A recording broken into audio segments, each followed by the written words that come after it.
I used to think that people that changed their minds were untrustworthy or caving to pressures that were over them, or maybe a puppet with an unidentified puppet master pulling the strings. But if I changed my mind or I had a different opinion about things, I used to think that was personal growth with a capital G. And I plotted my own transformation like I was all about growth, personal growth. At least that's what I told myself. But looking back, I can be a little more honest. Looking back, it's almost funny. It's like I think I deserved a medal or something. And if I get really honest, it was hypocrisy. We never want to look in the mirror and think, I was acting hypocritical. Because usually for a lot of us, that's what we hate most in others. But if we really look at it, we do have different rules for ourselves and others. And sometimes it comes out where we're harder on ourselves, and others it comes out where we allow ourselves a little more grace than we might someone, especially if it's someone we don't agree with. The wild part is that it's not in the front of your mind, it's below the surface, right? This isn't conscious stuff. It's just our automatic actions and reactions that are driving us based on the perspective that we're in, based on our past, based on our upbringing, based on our specific society, based on the curation of our social media news feeds. It's all of that. That's when I started thinking about this re-era. Spicy living is this re-era, time to reconsider what we believe and why, to rebuild our lives and re-examine our goals and our future and our place in the world and our place with our families and our place in our faith. I think it's strong to reconsider the stories we've been told and to reevaluate the opinions that we have. We're going into a very unknown season of our lives. And whether that's historical in nature or whether that's just midlife by design, this is a perfect time from my point of view. We all wear glasses. Not the kind we pick up at the drugstore, but the kind that shapes our perceptions. These are invisible lenses that shape our view of the world. Most of the time, we forget they're even on. We just assume that what we see is the view, that what we are perceiving is reality, or dare I say, truth. But here's the tricky part. What happens when my perspective is telling me that that's true? That also kind of assumes that if you see something differently than me, then that must be a lie. Make sense? Perspective is powerful, but it's not the same as truth. Here's where it gets tricky. The high that we get when our perspective feels like certainty, maybe it's really just the buzz of feeling right or righteous. And it's intoxicating. And it makes us feel like our view is the right view. Do you feel it? Did you sense it? What just snuck in? Moral superiority. Okay, let's keep going. So, I've been trying to figure out what I think these 5 basic glasses that we choose from. And I do believe we get to choose. And the first one would be the threat glasses. Threat glasses are what make things feel dangerous and risky. They make you afraid.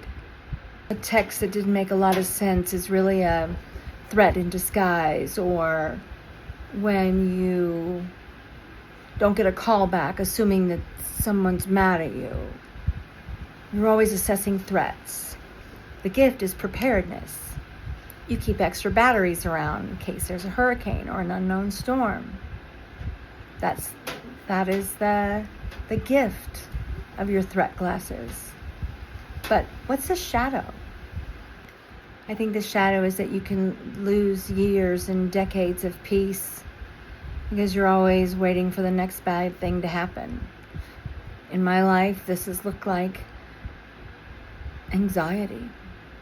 The second kind of glasses that I came up with, like an archetypal type of idea, was scarcity. So your scarcity glasses always seem to be whispering, not enough. That's what I hear anyway. There's not enough time. There's not enough money. There's not enough ingenuity. Not enough love. Not enough attention. Not enough time. And I guess if I have to think of what a gift would be of scarcity, would be that you become resourceful. You know, you really dig in and find a way. And that would be a gift of scarcity. But the shadow would be emptiness. And for me in my life, that's looked like a chronic feeling of never being good enough and that nothing was ever enough. A lack of satisfaction, a lack of satiety. Remind me to get back to that in another subject. Then we have glasses of betrayal. And these glasses have impacted our deepest feeling of trust, of abandonment, of safety.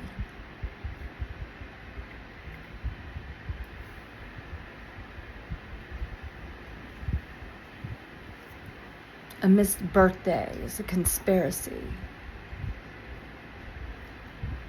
That's stupid.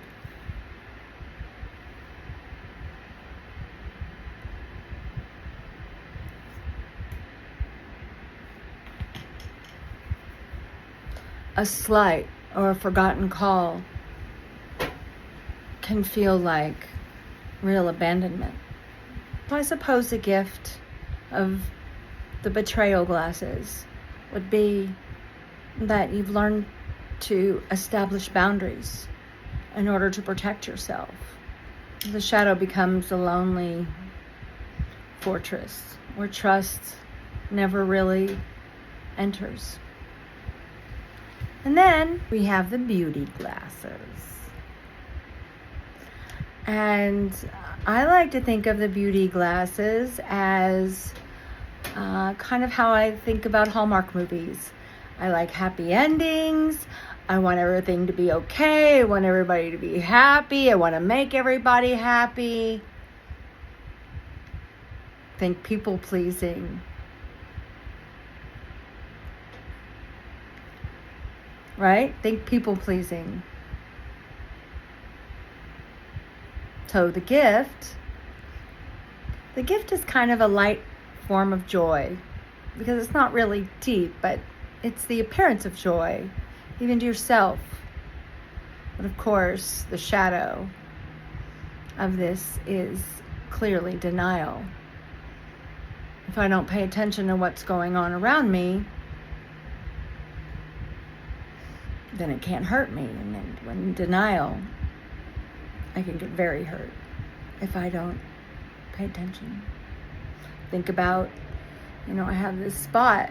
I really need to go to a dermatologist. Am I denying going? So that kind of thing. All right?